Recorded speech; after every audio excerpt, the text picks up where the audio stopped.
Sa tingin niyo po may pag-asa pang umunlad ang Pilipinas? Yes. As long as you and I are alive, yes. And as long as there are people who understand that the change must come from us. Hindi tayo pwedeng magdasal ng isang milagro na may dadating na naman na isang Tatay Digong. There's one Tatay Digong, and buti nandyan pa siya, and he is helping us. But he is not president. We cannot keep praying for a leader, the right leader to come along. Kailangan tayo yung gumawa ng change. And that begins when we start calling out the leaders. That begins when we start creating conditions so that we get real leaders. It comes about when we educate our kids into how government should be working.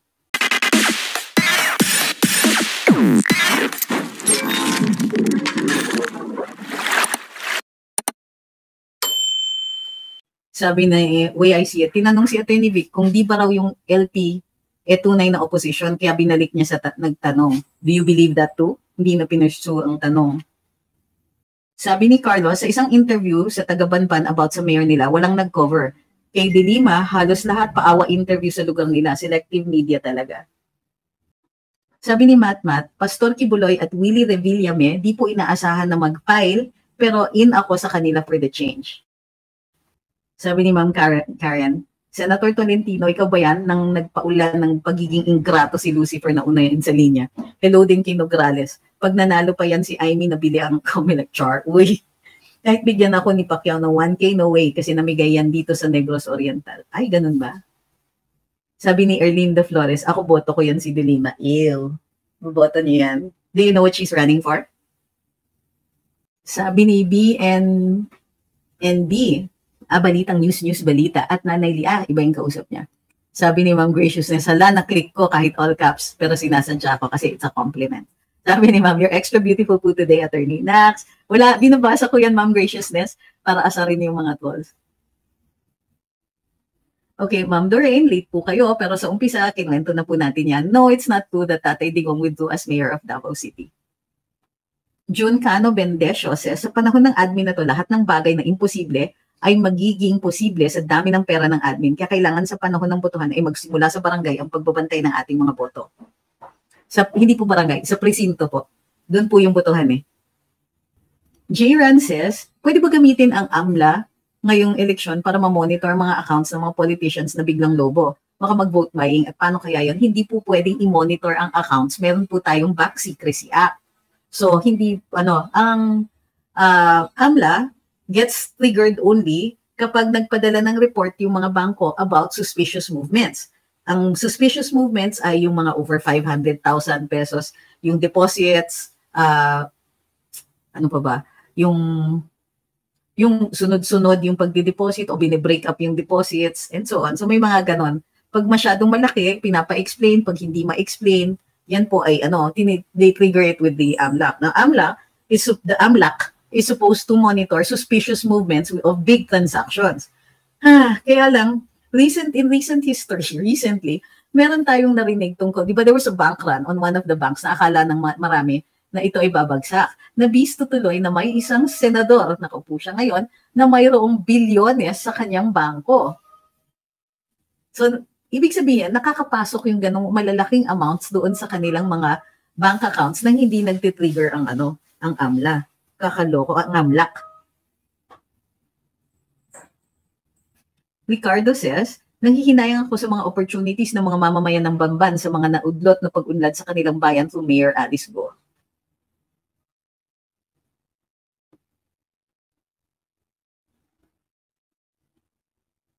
Sabi ni Sakalam, pansin nyo, kasabwat sa propaganda ni BBM ang US. Sana after US elections, mag-iba ng stance sa Pinas ang Amerika.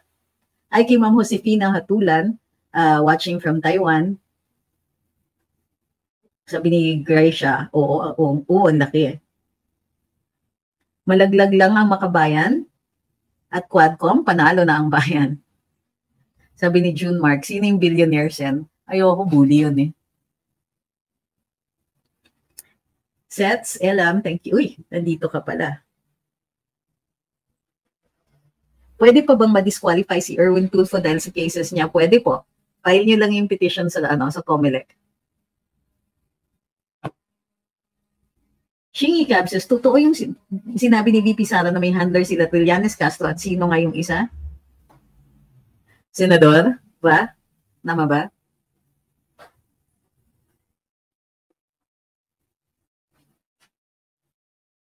Bob Kentos says, yung sincerity parang nakikita ko naman po kay Kuya Will na tumulong sa mahihirap. Although stricto at suflado daw yan sa personal, sabi ng staff.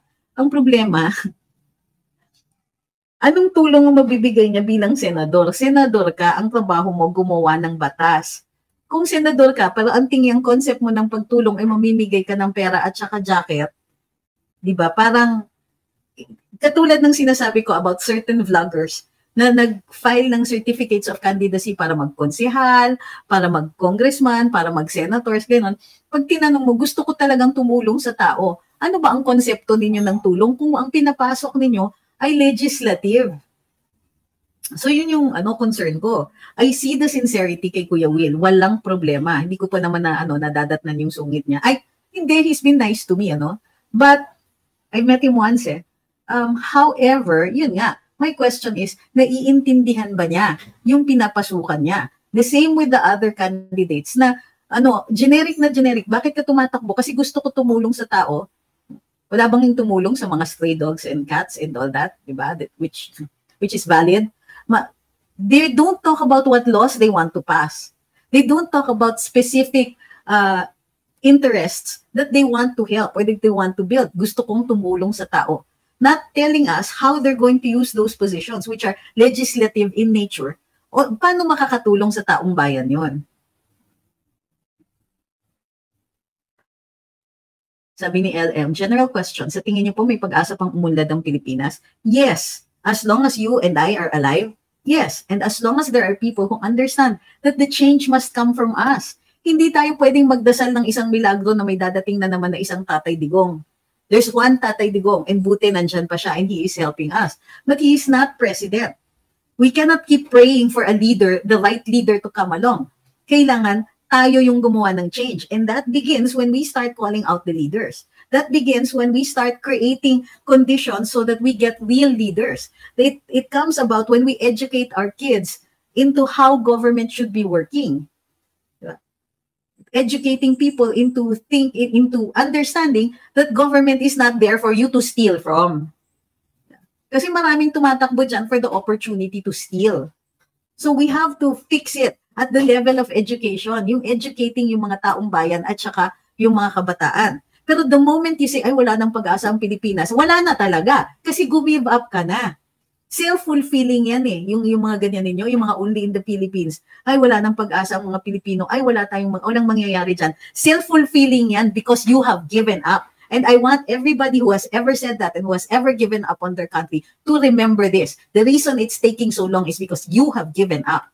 We should not ever allow ourselves to think that, future generations na lang mag-ayos niyan. Ang kapal. You have a brain, you have hands and feet, and you have internet. You can begin by speaking out.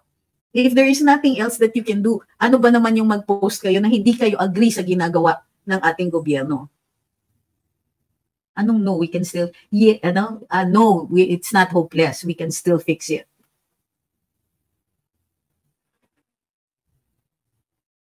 Sabi ni Noel, dilemma, running for revenge. Well, for me, it's a valid reason to run. Basta wag niyang kakalimutan na obligasyon niya na gumawa ng batas para sa taong bayan. Kung hindi niya gagawin, then bakit natin siya iboboto? Kung ang purpose niya ay umupo doon para lang mag-conduct ng Senate inquiry, ng House inquiries uli, na sinubukan na niya noon, nag-fail siya. Why are we going to give her another chance to keep failing? Di na, oy. Of course not. Sabi ni Manny, vote buying in the Philippines is a norm. In Australia, you go to jail for that. No, sir, I disagree. Not all politicians have the kind of money that it takes to buy votes. Not all candidates will do that. So it's not a norm. And in fact, dati it was hard kasi ang dali bantayan. Ngayon with GCash but nangyayari na. But like I said, if you call it a norm, then it will be. But if we educate people that they can, yes, accept the money, but vote for somebody else, eventually the politicians will give up kasi wala silang returns on it. Stop talking about it as something that we should accept. We should always reject it. But if you stop there, norm na yan, ganyan na, it means you have given up. So what is the point? Not only that, You're asking other people to give up. Sabi ni Sisley, power will intoxicate the best hearts as wine the strongest heads. No man is wise enough nor good enough to be trusted with unlimited power. Never again to Marcos and their allies. Yep.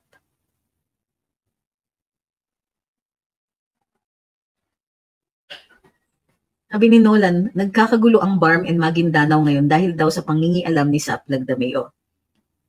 But are they trying to do something about it? Like, pwede naman sabihin, okay, Sap, yes, Sap, okay, fine, go, Sap. Pero hindi nila gagawin.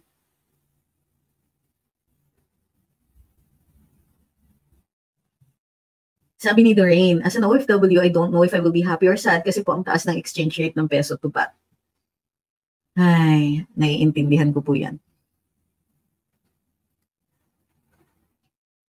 Pepa Tendol says, basta supported natin 100% si Tatay Digong at lahat na sinusuportahan ni Tatay Diggs from Alberta, Canada.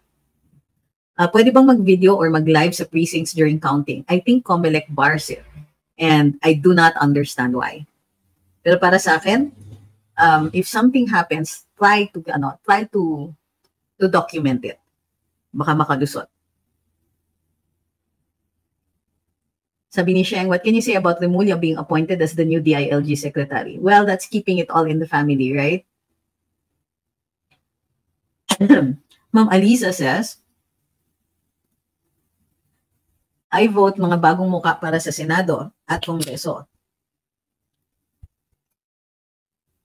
Salamat sa BBM admin dahil sa iyo, nakilala ko ang tunay na kulay ng mga politiko. Black. I can hear bells. Bells? Oh, the cat bells? Who's jingling their collar? Sabi ni Carlos, ma'am, tanong po, kung may paggawa ako ng tarps para sa kandidato natin, kailangan kong lagyan ng paid buy? Yun yung mga dapat dinideclare. Kasi sasama yan dun sa computation. Yung mga donations kasama po sa computations eh.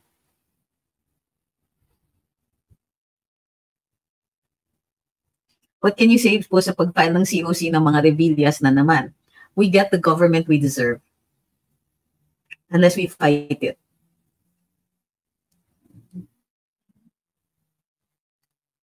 Ma'am Karen Minyao says, mag-number 1 pa yan si Willie Revilla. Look at Robin. Bakit yung mga congressman at congresswomen na nakabili ng mamahalin, di man lang na-check ng AMLAC? Fendi worth more than 60K, pero naka-atake kay VP Sara, kala mo sinong perfect. Ma'am, kasi pag AMLAC, money laundering. Pero they only check through the banks. Ewan kung bakit, dapat nag-iimbestiga din sila eh.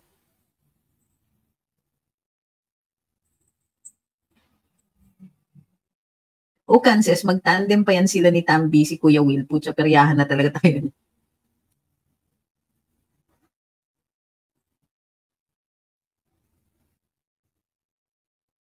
How about si Heidi Mendoza? Is she running? Jean says, shared with my relatives in Dumaguete that be aware and don't vote for politicians that give ayuda. Well received naman po nila yung opinion ko. Wonderful. Sir Carlos says, sa mga nakaluwag sa buhay at OFW, dapat pusa tayo paggawa ng tarp sa kandidato natin. Share ang video ni attorney at iba pa, at hindi puro salita lang, katulad sa Duterte Kitchen dati. Oo nga, no?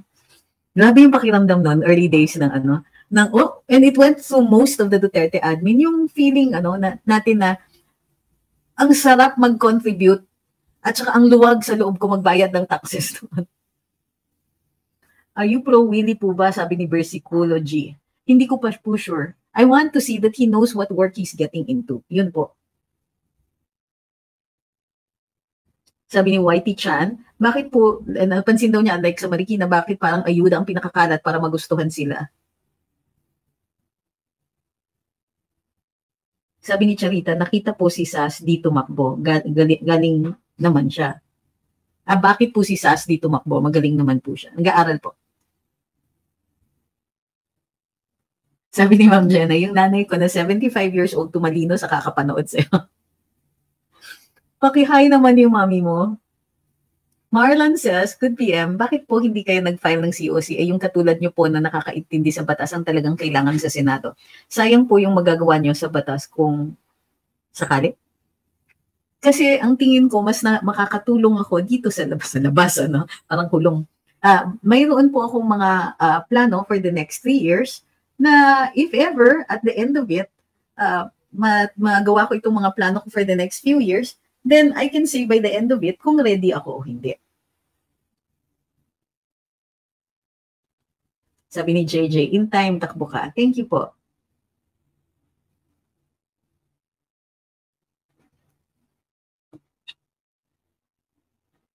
Sabi ni Dila Tesca, waiting for 2028.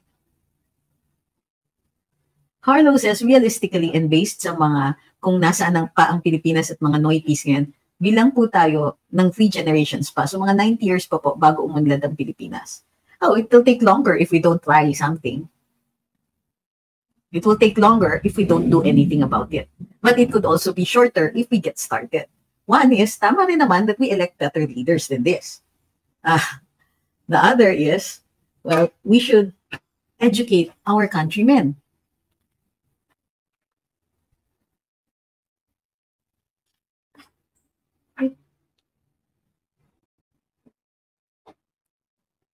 Sabi ni Joey Reducio, although sincere sila sa pagtakbo, dagdag cost pa nga po kung tuturuan pa mga tumatakbo. Kung sakaling manalo, mga wala pang alam sa paggawa ng batas. Yun nga, that's why we always have to ask, do you understand what the work entails?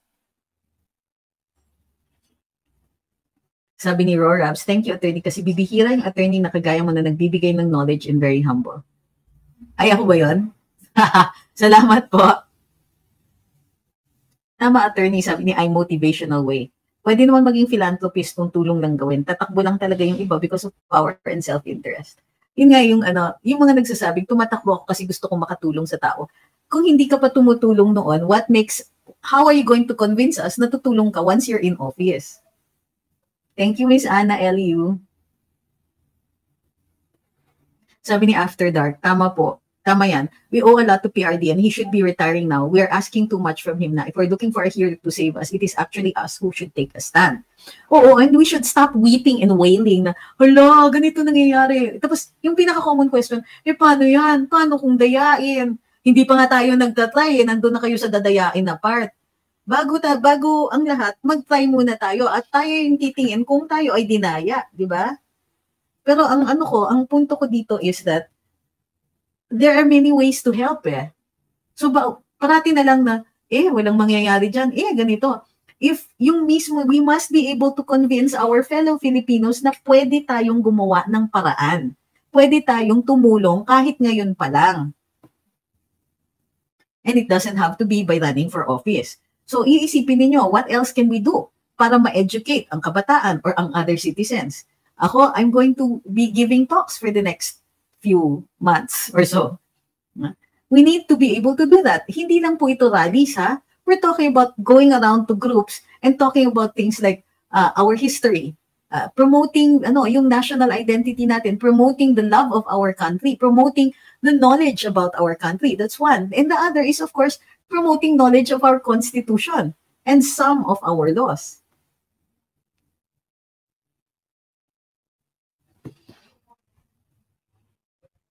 Ma'am Evangeline says, kasi yun ang nakikita nila sa mga mambabatas natin ngayon na ang ginagawa ay duplication ng gawain ng DSWD. Correct. But kung ang mga tumatakbo po ay yun lang ang kaalaman base dun sa nakikita nila, then they have not studied. Sabi ni Evangeline, kaya akala ng mga vloggers na ang trabaho ng congressman ay tumulong sa pangangailangan ng mga tao. But that makes it even worse. Yung mga tipong lahat na lang ba ng pinapanood ninyo ay pinaniniwalaan ninyo? Wala ba kayong critical thinking dyan? Wala bang capability na pag-aralan yung mga pangyayari at saka pag-aralan itong trabahong gusto mong pasukan? Hindi ba pag ini-interview kayo, isang question minsan na tinatanong is tatanungin, how do you work, how do you this, do that. Pag ikaw ang aplikante, tatanungin mo din, what does the work entail? Pero ito, papasukan nilang eleksyon, pero hindi nila alam kung ano ang trabaho nila. Which for me is very, very disappointing. Sabi ni Donna, anong violation ng magkapatid na Remulla sa posisyon ni DOJ at DILG? Kasi mukhang garapalan na talaga. Well, wala naman po. It just looks really icky kasi sila-sila na lang ba? At napaghahalataan. kino-concentrate nila ang power with certain families lang. So we're talking Marcos Romualdez, Remullaz yung isa. Diba? Can you think of others? Sabi ni Ma'am Lucille, walang programa, gusto lang makatulong. Ha, I can help too. Correct.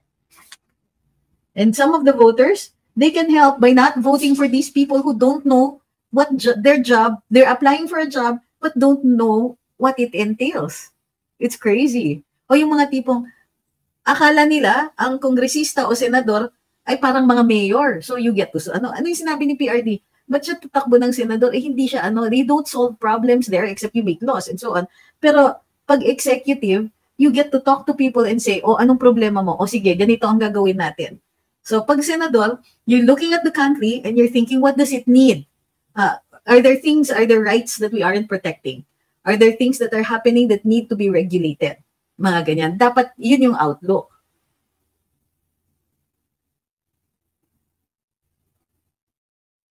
Sabi ni Shingy, tumatanda na talaga ako kasi ito na gusto ko marinig sa buhay. Ano yun? Ano yung exactly gusto mong marinig?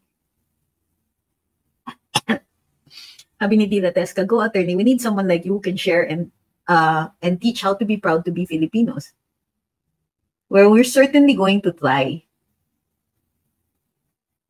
Gracia says, pwede naman sila tumulong in their own way, no need to run. Oo, lalong-lalo na kung may kakulangan ka sa sa inyong capability. Kung kunwari, pupunta sa iyo yung mga tao na, hindi po ako nakapagtapos, medyo mangmang po ako. Maaari niyo po ba akong tulungan? Can I get to school? Can I do this? Can I do that? Kung wala kang basic capability to understand the problem, how government works, and what you can tap in order to help these people, wag na lang po sila tumakbo. Nagsasayang tayo ng pera. And how long will it take for them to understand the job? Aba, tayo po rin ba ang magbabayad ng kanilang tuition fee? Hi po kay Kaloyal TV. Thank you kay Ma'am Shingy. For the, sabi niya kasi very informative kasi yung sinasabi niyo. Yung pork barrel po is the main source of corruption. Is there a chance to abolish this? Hindi na nga po pork barrel yung main source of corruption. Nakinig ba po kayo kay VP Inday? Ang ginagawa nga nila is, papatungan nila yung budget ng agency. Tapos, i-hold nila yung pera at kukunin yun. So, ayan na naman we have a tendency to get locked onto a certain idea. Yung pork barrel ganito. Yung MOOE ganito. Sa totoo lang, unang-una, maliit yung sa MOOE. Binabantayan natin, tapos sinasabi natin, hindi mo pera yan. I get it. Tama naman yon na kailangan i-call out natin yung liquidation by certification. Pero, hindi nyo napapansin yung bilyones na pag tinatabi for a travel fund, tapos pag hindi nagastos, i-realign lang nila para maging bonuses. So, you get stuck defending on yung parang inaaway natin, yung mga small, yung halos barya-barya lang, pero ini-ignore natin yung mga malalaki. So, alam nyo ba ang pork barrel? Hindi na pumupunta sa congressman yun. Ina-identify nila yung projects. Ngayon, ang ginagawa ng iba is, ipupush nila kung sino yung mag-i-execute. Sino yung magiging kontratista, sino yung, doon po nagkakaroon ng graph. Doon po nagkakaroon ng dayaan. Hey, kittens.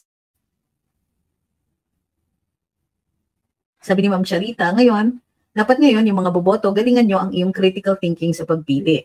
Yun.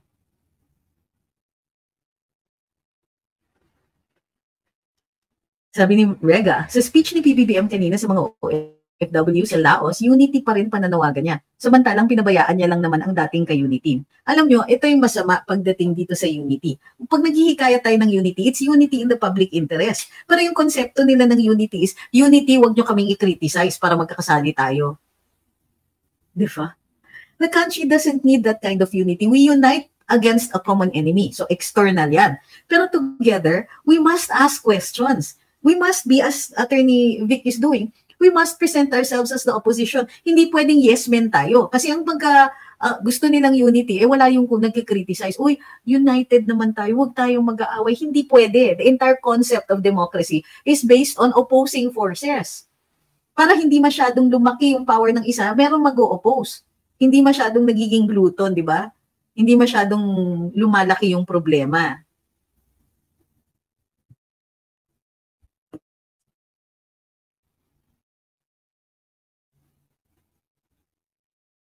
Sabi ni Freddy Orendina, hope springs eternal and we can fight against these oligarchs. Just like Solon, Plato, Cicero. Jesus Christ, who fought to end times of oligarchic empire age. Renaissance at the time of Franklin, Lincoln, FDR, JFK fought also the British Empire. Sabi ni Jojo Moco, united with family, relatives, and friends. Just Harvey is watching from Bermuda. Sabi ni What's Up, sana pag nasa there will always be 1 hour vlog like this para tuloy-tuloy yung added education namin sa batas at iba pa. Then we're going to have to work hard to make that kind of time. Sabi ni Roy, ang bayani ngayon, yung OFW, bakit hinahayaan na may bibitayan? Ang sabi naman ng admin, they exhausted all efforts. Pero parati akong nagsususpetsa kapag hindi nila ini-enumerate, pag generic yung statement or generalization. Ginawa na namin po ang lahat, pero wala talaga. Ayaw tumanggap ng blood money yung pamilya, kaya ito na, wala na kaming nagawa. But we've done our best and we are condoling with the family who has asked for privacy at this time. Magtatanong talaga dapat tayo. Yung totoo, ano po ang ginawa ninyo? Walang masama magtanong at baka sa ikabubuti pa nga nila kung sasagutin nila. Dahil if you ask for specifics, makikita natin at mapapalagay ang ating mga kababayan na hindi naman napabayaan yung OFW. Yun nga lang, talagang naubusan na ng oras at saka pagkakataon para mapagtanggol siya. So, in this case, I am very suspicious of their statement. Sabi ni Gracia, dati naman ang bilis ng actions pag about sa OFW. Okay, so, sabi ni Sisi, another chance to fail. Grabe ka kay Delima attorney. Bakit? She's a public figure. She deserves it. I mean, she deserves to be called out. Inawanan talaga. Teka, papanoorin ko yung interview, ha? Hindi ko pa napapanood yun. Sabi ni TOT with a red screen, magiging maganda po kaya kapag nagkaroon ng EDSA 3 attorney? Well, I think it really depends. So, para sa akin kasi, pagka informed yung mga gustong magpaalis ng leader, then it is more likely to be successful. And if they are well informed, they will also understand what it entails when there is a change of leadership. Sabi ni Cornelio Pamo, hindi uso ang paliwanag style sa admin. Who filed na kanina at Ma'am Shirley? Fernando Guerrero says, park ko muna sina Salvador and Revilla. May pag-isipan ko muna sila for 11 and 12 sa voting list ko. J-Ran says, sa palagay ko, pag may nakulimbat yung mga buhayang yan na bilyon, ay ibibili nila ng mga bags watch, ipapamigay sa relatives. Kasi di nila pwedeng i-deposit sa account nila o in-negosyo, baka masilip sa salya nila. Posible po ba yan? Sabi ko nga sa'yo minsan feeling ko natutulog sa pansitan ng ang council. Kasi yun na nga, nung nagkaroon ng isang bank run, biglang lumabas kung magkano talaga yung deposits ng isang senador dyan. So, it's still possible, nagagawa nila ng paraan. Baka hindi sila masyadong kini-question kasi iniisip na ganyan naman regularly may businesses sila and so on. Indira says, former COA Commissioner Heidi Mendoza is running for senator. Pa-help naman po kami, deep dive into her credentials. Mukhang maganda plataforma niya, armed with her auditing skills. Salamat. You're right, I have to deep dive into that because during the time na ini-investigate yung mga, yung mga pabaon sa military, yung comptroller, she stopped short dun sa kanyang testimony. I remember this kasi I was representing military officers who were facing courts martial. And she was going to testify, if I'm on one of the controllers, if I'm not mistaken, basta she was going to testify in the Senate nga on the controller practices and so on. Pero merong mga instances na she's so let me go back on my on what I remember of those times. Magtatanong ako dun sa mga kaibigan ko.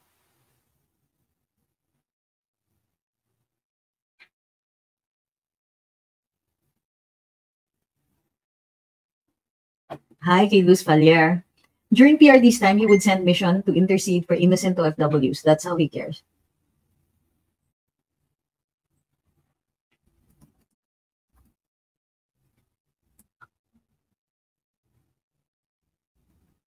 Okay, last few questions.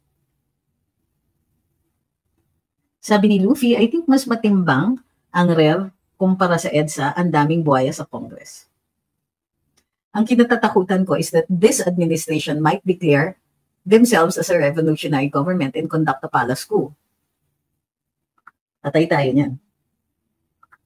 Ben Mandap says, curious lang ako,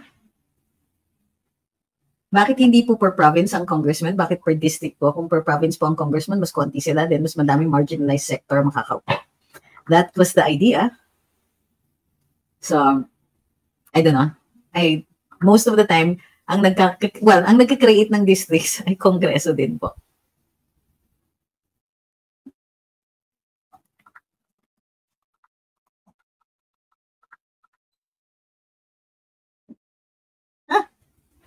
Sabi ni RJ, naniniwala ako kay Clarita Carlos, charter change na. Naniniwala ako sa charter change. Hindi ako naniniwala that we will get a fair shake under this administration. Diyan po kami nagkakaiba. So, I see a lot of things that we can change with the Constitution. At the same time, I know how to be able to live with it, even without the change. Even without, kasi there are ways of creating laws that will still be constitutionally sound, pero it will still get our goals. So, ang tanong, sir, bakit tayo nagmamadali sa charter change? Hindi dapat minamadali yan because the people have to be informed. So, if you want to say charter change, hindi charter change na. Umpisahan na ang pagsusuri at pag-aaral ng saligang batas nang sa gayon, after people have been fully informed of it, then they can make the proposals for change. So, pinagmamadali nyo kami. Bakit? Pag tinanong mo nga ang ordinaryong mamamayan, may mga, bakit gusto nilang, ang Supreme Court ay makialam o magsalita or mag-participate sa mga public discussions. Ibig sabihin, ang dami pang hindi nakakaintindi ng saligang batas, pinababago nyo na. So how is that fair?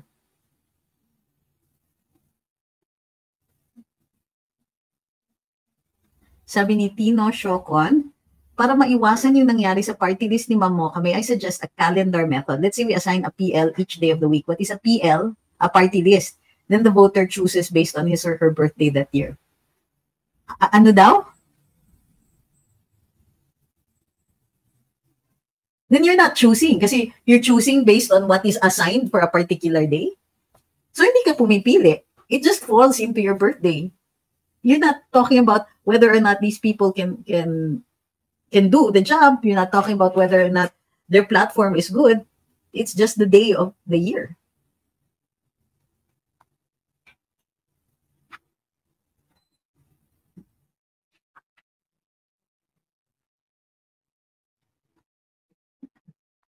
Okay, so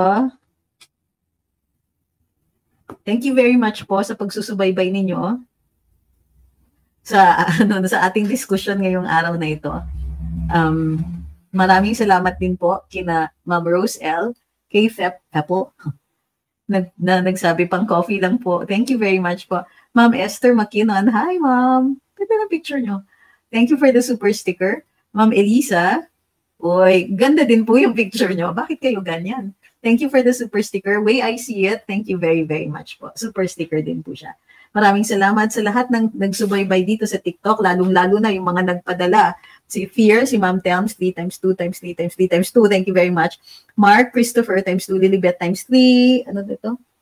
Liman Show, kay June, Sheng, Chicken Adobo, Lynn Cañales, Jean Phoenix, times 8, Lynn Cañales, times 5, Dilatesca, times 25, times 15, G.I. Mayo, times 25, Paparapa, times 27, Alfred, Benedict Feil, by Joan, Ron, Sets Ilam, times 10, VH3, JSN, JV, okay, si Sir Feil, times 11, kay XR, for the heart me,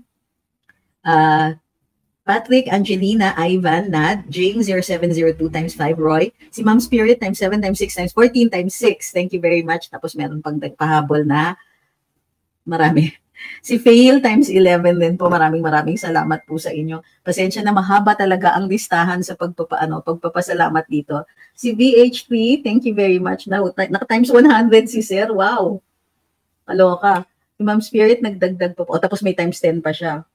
Tapos si Ma'am Spirit, nagpadala pa ng dagdag. Maraming salamat po sa inyo. So, we'll see. Sabi ni Ma'am Elisa, Epanaw. Hindi ko alam kung tama po yung ko doon. Uy, thank you kay Sabi Soliano at kay Ma'am Spirit uli. So maraming salamat. We'll see you tomorrow. Ingat-ingat po. Take care of your health. And please, take care also of your accounts. Kailangan po kayo ng ating bayan, so stay strong. Thank you. Good night.